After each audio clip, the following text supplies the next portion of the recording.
Shalom saudaraku, selamat bergabung bersama saya di Renungan Pagi hari ini, di mana hari ini saya mengangkat tema sering minta berkat, tanda belum matang rohani. Mari kita berdoa bersama-sama terlebih dahulu. Tuhan, tolong kami untuk benar-benar mendapatkan hikmat daripada Engkau, agar kami benar-benar mengerti arti berkat yang Kau berikan pada kami. Agar pada hari ini Tuhan, kami rindu semakin mengerti bahwa Engkau ingin kami bertumbuh, Engkau ingin agar iman kami menjadi lebih matang di hadapan-Mu. Tuhan, tolong dalam pimpinan Roh Kudus-Mu. Dalam nama Yesus kami berdoa. Amin. Saudara, di renungan sebelumnya saya mengangkat tema minta berkat berarti siap tidak hianati Allah. Ini suatu tema yang sangat menantang sekali, di mana saat kita datang kepada Tuhan meminta berkat-Nya, ya mungkin saudara meminta berkat untuk yang jasmani. Boleh-boleh saja saudara minta berkat jasmani, tapi jangan lupa berkat Tuhan diberikan untuk kita bisa mengenal Dia. Berkat Tuhan hanya sebagai batu loncatan agar kita pada akhirnya yang terakhir mengasihi Dia. Jadi jangan sekali-sekali kita punya konsep, ya Tuhan hanya memberkati kita, tapi Tuhan juga menilik isi hati kita. Jangan lupa tentang hal ini. Saya pernah membahas juga di renungan malam, di mana pada saat itu saya mengangkat tema, apakah perlu beritakan Injil kepada orang Kristen? Tema ini saudara, dengan tema yang hari ini, yang mengatakan sering minta berkat tanda belum matang rohani, yaitu menunjukkan bahwa hidup kerohanian kita memang ada kemungkinan tidak matang rohani. Memang saudara, tidak ada seorang pun yang suka kalau dikatakan, rohani kamu belum matang. Ini tidak semua orang umumnya tidak suka saudara. Jadi memang ya untuk sekarang ini ya kita tidak perlu juga memakai media sosial untuk kita saling terlalu agresif mengkritik orang lain. Karena tidak semua orang suka dikatakan tidak matang rohani. Tidak semua orang suka kalau dikatakan imannya diragukan atau pengajarannya diragukan. Tapi saudara, hari ini saya berharap kiranya Roh Kudus benar-benar membuat hati kita menjadi lembut, ingin dibentuk oleh Tuhan, karena ketidakmatangan rohani itu ya memang benar ada. Nah, cuma masalahnya untuk sekarang ini kita tahan dulu. Untuk kita tidak perlu melihat orang lain. Kita lihat pada diri kita sendiri. Coba kita baca 1 Korintus 10 ayat 1 sampai 5. Aku mau supaya kamu mengetahui, saudara-saudara, bahwa nenek moyang kita semua berada di bawah perlindungan awan dan bahwa mereka semua telah melintasi laut. Untuk menjadi pengikut Musa, mereka semua telah dibaptis dalam awan dan dalam laut.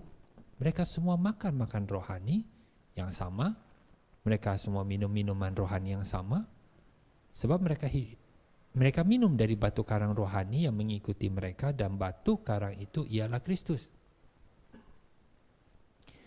Tetapi sesungguh pun demikian, Tuhan Allah tidak berkenan kepada bagian yang terbesar dari mereka, karena itu mereka ditewaskan di padang gurun. Sering minta berkat dan sering alami terima berkat, menurut saya saudara, adalah dua hal yang berbeda. Sering minta berkat, ya karena saudara sering minta, yang namanya sering minta ya berarti saudara lebih aktif. Tapi kalau alami terima berkat, ini bisa saudara yang minta, bisa juga saudara yang tidak minta, karena saudara dalam posisi pasif.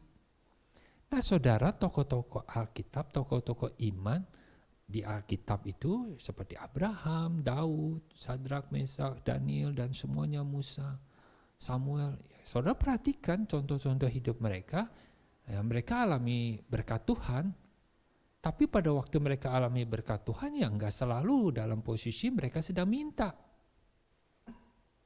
Melainkan mereka sedang dalam posisi yang memang Tuhan punya rencana ingin pakai mereka sehingga berkat Tuhan itu dinyatakan dalam hidup mereka.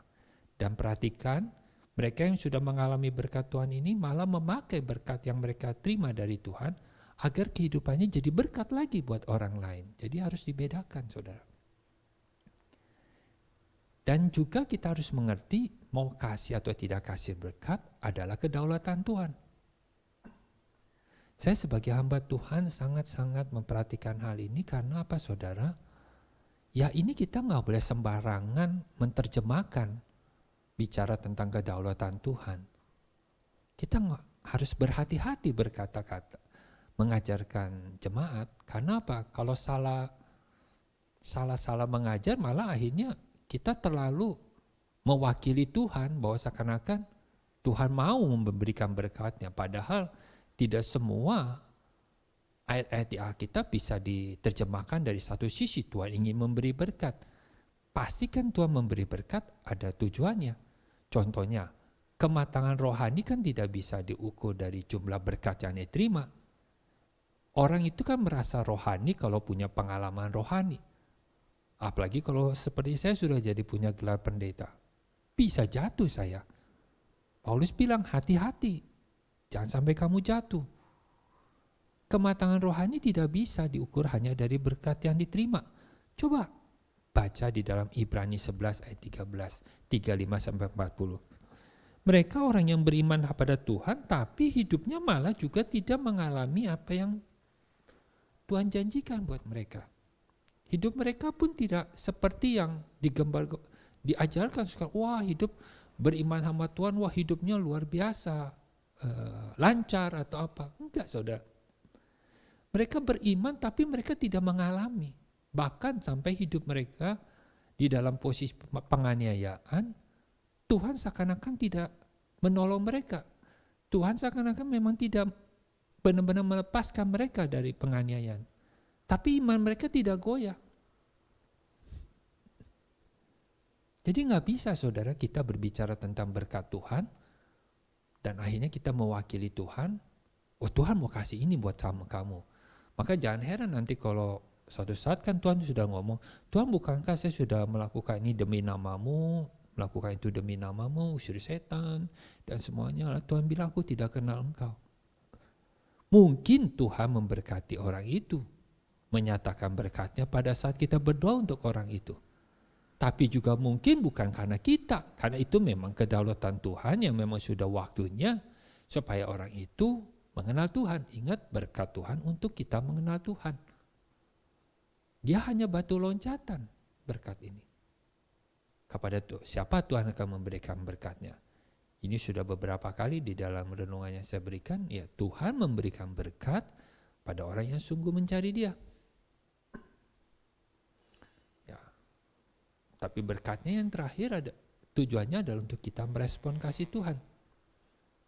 Ingat, saudara, ibadah sejati itu mempersembahkan tubuh.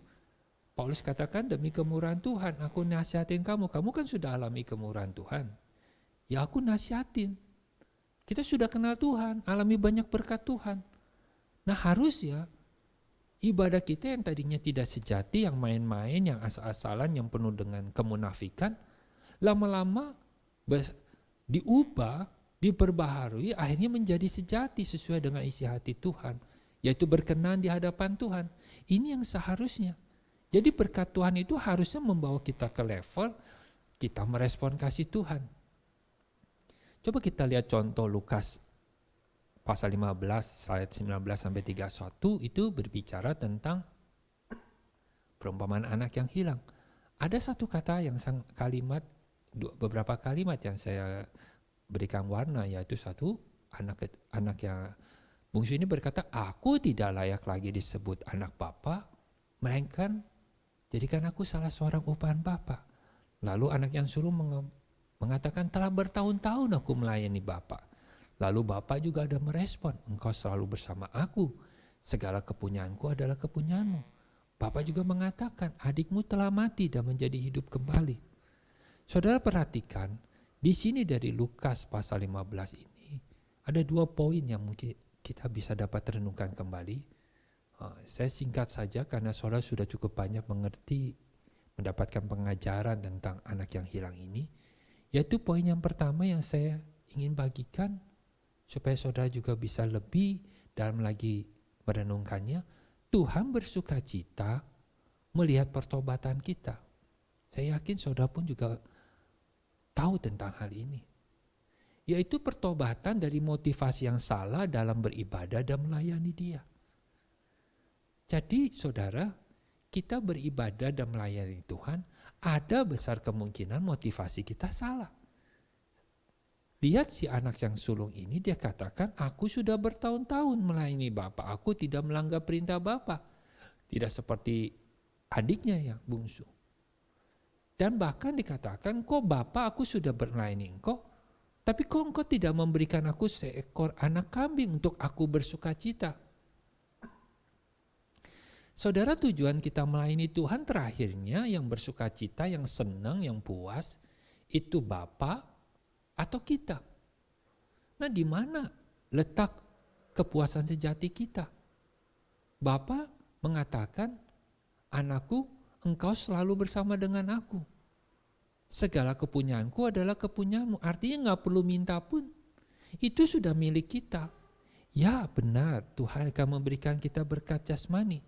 Carilah dahulu kerajaan Allah dan kebenarannya. Kita harus mengerti kebenarannya. Semuanya ini akan ditambahkan, diberikan padamu. Tapi kita jangan punya konsep bersusah-susah dahulu, bersenang-senang kemudian. Salah konsepnya.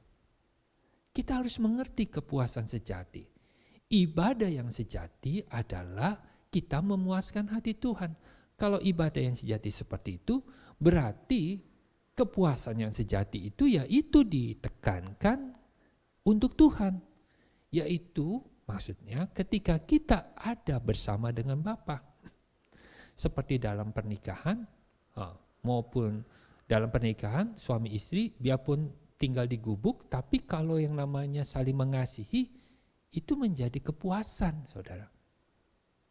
Aku tidak layak lagi disebut anak Bapa, jadikan aku salah seorang upahan Bapa. Ini saudara, iman kita terlalu sering diasah. Iman kita terlalu sering diasah dari satu sisi, yaitu kita diyakinkan bahwa kita anak Allah. Ya memang betul anak Allah. Tapi Roma 8 dikatakan, Paulus mengatakan, Roh Kudus bersaksi bersama dengan roh kita bahwa kita anak Allah. Kesaksiannya harus dua, yaitu Roh Kudus yang ada di hati kita dengan hati kita. Jadi kita memang anak Allah. Memang kalau kita benar-benar menjadi anak yang benar. Anak yang sesungguhnya. Jadi yang pertanyaannya, apakah kita menjadi anak yang memang benar-benar sesuai dengan hati Bapa? Apakah kita menjadi anak yang seperti anak yang sulung? Saudara, ibadah kita adalah mencari kepuasan untuk Tuhan. Jadi jangan kita menjadi anak Tuhan yang tidak matang. Anak Tuhan yang matang adalah fokusnya melayani. Fokusnya kesenangan Bapa. Bapa disenangkan, dimuliakan, bukan kita. Mari kita berdoa. Tuhan, tolong kami kalau memang kami belum matang rohani, kiranya Roh Kudus-Mu mencelikan mata hati kami. Tolong kami untuk hati kami menjadi lebih lembut mau dibentuk oleh Engkau. Dan tolong kami juga Tuhan lebih mengerti tentang kebenaran firman-Mu. Pimpin kami Tuhan, bukakan pikiran kami, karena memang hal yang rohani sangat sulit untuk dimengerti tanpa Roh Kudus-Mu yang ada dalam hati kami. Di dalam nama Yesus kami berdoa. Amin.